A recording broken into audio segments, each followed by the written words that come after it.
সম্মানিত ভিউয়ার্স, আবারও আমরা চলে এসেছি বাইজিদের ধারপ্রান্তে। প্রথম একদিনের ব্যবধানে আজকে 10 দিন পরে আপনারা বাইজিদের সচিত্র ভিডিও দেখতে পাচ্ছেন। 1.5 হিমোগ্লোবিনে আমরা তার চিকিৎসা শুরু করি, এখন আলহামদুলিল্লাহ 7.5। তবে এটা কিন্তু ভালো না, 7.5ও যে এতটুকু সাফিসিয়েন্ট না, ব্লাড মিনিমাম 12 থাকতে হয় একটা সুস্থ ব্যক্তির, বা 14। যাই হোক, আলহামদুলিল্লাহ খারাপের চেয়ে তো ভালো। তার যে অবস্থাটা প্রথম ভিডিওতে দেখছিলেন আর আজকের ভিডিওর মধ্যে ডে নাইট ডিফারেন্ট। কিন্তু আমরা প্রথম দিনে জিন্দা লাশের ভিডিওটা আমরা করে গিয়েছিলাম, আমার মনে হয় এই ধরনের আমরা একটা বক্তব্য দিয়েছিলাম, এবং পুরো দেশবাসী ঝাঁপিয়ে পড়ে এই ভিডিওগুলা ভিউ করেছে, দেখছে।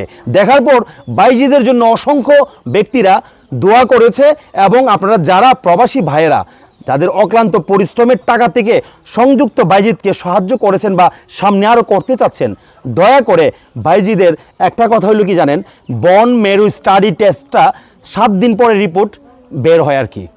তো 7 দিন পরে বের হয়ে দেখে আমরা গতকালকে রাত্রে তাকে বাড়িতে নিয়ে আসছি, গ্রামীণ আবহাওয়ার পরিবেশে কিছুটা তাকে ভালো রাখার জন্য।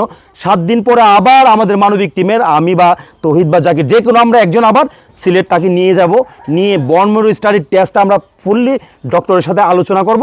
তারপর মনে হয় তার থেরাপি, যেটাকে বলা হয় ব্লাড ক্যান্সার বা যে কোনো ক্যান্সার থেরাপি দিতে হয় 6টা বা 10টা। তখন কিন্তু ভাই প্রচুর টাকার প্রয়োজন, এক একটা থেরাপি 50,000 50,000 করে। তো আমরা যদি চাই এক একজন যদি একটা করে থেরাপি দিতে পারি, তাহলে ভাই 10 জন 20 জনের মাধ্যমে এই সুন্দর পরিবেশে বাইজিদের ব্লাড ক্যান্সার নির্মূল করা সম্ভব। আজকের আমার এই বক্তব্যে মেসেজ একটাই, বাইজিদকে সুস্থতা দান করতে গেলে তাকে থেরাপির যে ন্যূনতম টাকাটা, সেটা আপনারা দলে মিশে সর্বে যারা কোটিপতি আছেন তারাও যদি কিছুটা হেল্প করেন, যারা প্রবাসী আছেন, যারা ভালো ভালো র্যাঙ্কে জব করতেছেন, ভালো ব্যবসা করতেছেন, তারা যদি একটু একটু দেন, আমার মনে হয় তার থেরাপিগুলো সম্পূর্ণ হয়ে যাবে। আজকের মেসেজ ছিল বাইজিদ প্রথম দিনের 1.5 হিমোগ্লোবিন, আর আজকে হচ্ছে 7.5। একটু ব্যবধানে আমরা নিয়ে আসছি মানবিক টিমের অক্লান্ত পরিশ্রম, এই গ্রামের মানুষের পরিশ্রম, আমাদের প্রবাসী ভাইদের পরিশ্রম, সবার পরিশ্রমে আজকে আমরা সাকসেস হতে যাচ্ছি। সবাইকে ধন্যবাদ। প্লিজ থেরাপি দিতে গেলে তার প্রয়োজন টাকার, আর টাকাগুলো আপনারা ম্যানেজ করতে আমি জানি যে আপনারা মন প্রাণ কেঁদে কেঁদে তাকে ডোনেট করার চেষ্টা করবেন। আজকের মতো এখানে বিদায় নিচ্ছি।